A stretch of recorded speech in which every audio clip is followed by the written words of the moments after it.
Bonjour à tous, je m'appelle Pierre Tabuteau, je suis le fondateur de skidata.io et l'objectif de cette petite vidéo aujourd'hui, c'est un petit peu de vous présenter ce que j'ai fait et dans quelle mesure également ça pourrait être intéressant pour vous.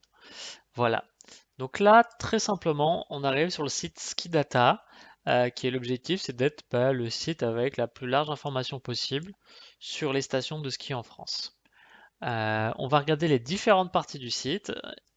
Très simplement. Alors, la première partie qui est probablement la partie la plus intéressante, c'est le classement des stations de ski selon Skidata. Ce que j'ai fait, c'est qu'en fait, j'ai pris 7 critères pour chacune des stations de ski, je lui ai mis une note. On va parler de l'enneigement moyen, de la taille du domaine skiable, la taille du domaine total en comparaison avec son tarif, la diversité des activités proposées en dehors du ski, du charme de la station. Donc c'est une note subjective évidemment. Euh, j'ai également mis un note sur le coût du séjour au sein de la station en prenant des relevés de prix et également j'ai pris les évaluations des internautes sur Google qui ont été laissées et sur la base de tous ces résultats, du coup ça me donne un classement que vous pouvez consulter ici avec une note pour chacun. Alors évidemment chacun pourra débattre de la pertinence de ces notes et éventuellement être contradictoire par rapport à ça et je suis tout à fait ouvert à vos feedbacks. D'ailleurs je ne prétends pas elle travaille dans les 232 stations de ski et j'essaie de prendre des points factuels pour les évaluer. Par contre, j'ai dû être à peu près dans une cinquantaine de ces stations. Voilà, et je suis tout à fait ouvert à vos feedbacks. Voilà pour le classement. Ensuite, sur Skidata, j'ai mis pas mal d'informations qui sont intéressantes que je souhaite partager avec vous. C'est la distance, alors ça concerne plutôt les Parisiens. C'est la distance entre les stations de ski euh, avec la ville de Paris. C'est intéressant. D'ailleurs, on voit que la Loge des Gardes dans le Massif central est la station la plus proche de Paris, tandis que Ghisoni en Corse est la station la plus éloignée de Paris.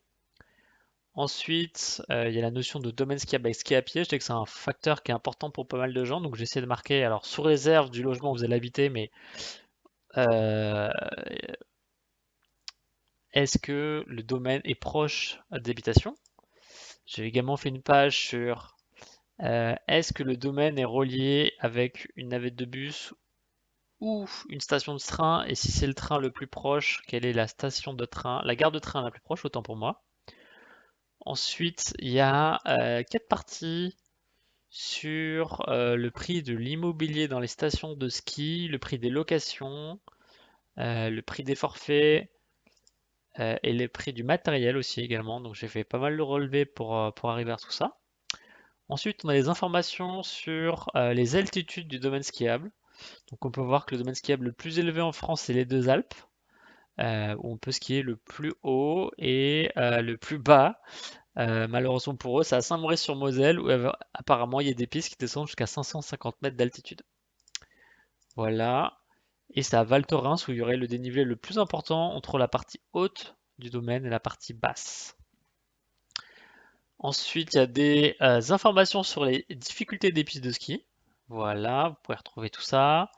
Des informations sur l'enneigement, alors c'est plutôt lié euh, par rapport, on va dire, à la neige de culture, mais aussi la notion de hauteur du domaine skiable. Et j'ai également mis une note pour ma part en fonction aussi du versant, c'est l'orientation du domaine skiable par rapport par rapport au soleil aussi. Donc voilà, c'est une note que j'ai mise en place. Je suis tout à fait preneur de vos feedbacks. Ensuite, j'ai mis des informations sur le nombre de pistes de ski, très simplement. Ensuite, Skidata vous propose des informations sur la longueur des pistes et sur les remontées mécaniques. Par exemple, je sais que ça arrive, il y a des gens qui préfèrent soit avoir des télécabines parce qu'ils aiment bien, ils sont plus en sécurité que dans un télésiège, soit pas du tout parce qu'ils ont l'impression de perdre le temps, de déchausser, de faire la queue à télécabines et préfèrent les télésièges débrayables notamment. Du coup, il y a toutes ces informations-là qui sont notées à l'intérieur. Dernier point, enfin les derniers points, c'est la présence de snowpark par exemple dans chacune des stations. Et ce qui est particulièrement intéressant cette année pour la saison 2020-2021, c'est la présence de domaines nordiques. avec la longueur de chacune des pistes. Et enfin, la taille du domaine skiable. Et là, on parle de ski alpin. Voilà pour les principales informations que vous pouvez retrouver sur Skidata. Évidemment, tout ça est également consultable sous la forme d'une page par station où j'ai essayé de mettre des petites photos. J'ai essayé un petit peu de retracer l'historique de la station avec ses caractéristiques, que ce soit sur le caractéristique, on va dire un peu sur le plan urbanistique du village, sur la partie domaine skiable également, sur les activités hors ski qui sont présentes. Et toutes les informations que vous avez pu voir par ailleurs sont regroupées dessous. Et enfin, ce qui va intéresser un grand nombre de gens, ça sera la présence également du plan des pistes de ski. Le but étant d'être en mesure un petit peu de faire son choix et de s'informer et de trouver la station qui vous convient le plus. Voilà.